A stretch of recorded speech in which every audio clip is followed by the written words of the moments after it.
আসসালামু আলাইকুম। ফুলকপিময় জীবন আমাদের। এত ঠান্ডার মধ্যে যদি ফুলকপি দিয়ে বিভিন্ন ডিশ না বানিয়ে খাই তাহলে হয়।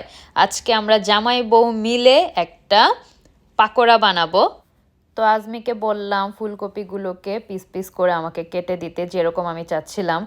আর আজমি কোনো কিছু কাটতে গেলে 100 বার দেখবে আর 100 বার জিজ্ঞেস করবে। যাই হোক, এই তো সুন্দর করে কেটে দিয়েছে।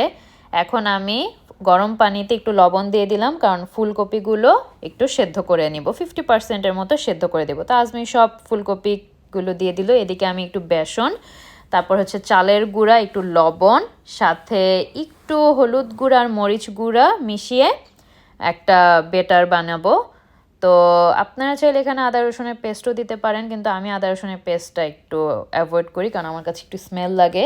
তো এখন আমি পর্যাপ্ত পরিমাণ তেল দিয়ে দিলাম, আর তেল গরম হওয়া পর্যন্ত ওয়েট করলাম। এই তো এই সাইডে আমি বেটারটা বানিয়ে নিয়েছি। একদম এরকমভাবে বানাবেন যাতে কোনো গুঁড়া গুঁড়া না থাকে। তো এই তো আমার এইদিকে ফুলকপিগুলো সেদ্ধ হয়ে গেছে, আমি 70%-এর মতো সেদ্ধ করে নিয়েছি। এখন সেদ্ধ ফুলকপিগুলো বেটারের মধ্যে দিয়ে এক এক করে তেলে ছেড়ে দিব। আর চালের গুঁড়াটা আমি দিয়েছি একটু ক্রিস্পি হওয়ার জন্য। চালের গুঁড়া যদি যে কোনো কিছুতে দেন, লাইক পেঁয়াজু বলেন, যে কোনো কিছুতে সেই জিনিসটা একটু ক্রিস্পি হয়। তো আমি আবারও সুন্দর করে বেটারের মধ্যে দিয়ে দিচ্ছি। এই পাকোড়াটা না খুবই খুবই খুবই মজা হয়, স্পেশালি রোজার দিনে এটা আমরা অনেক করে খাই।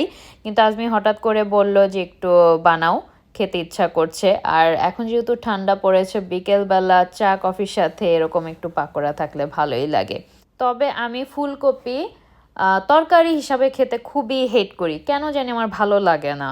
ওই ফুলকপি আমি ভাজি, পাকোড়া এইসব করে খেতে পছন্দ করি। আজমি খুব পছন্দ করে তরকারি করে খেতে, এর জন্য সামটাইমস ওর জন্য আমি তরকারি মতো রান্না করে খাই।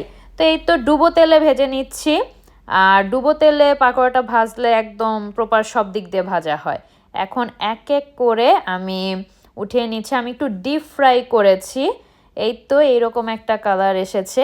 আপনারাও বানিয়ে খাবেন, ভালো লাগবে আশা করি।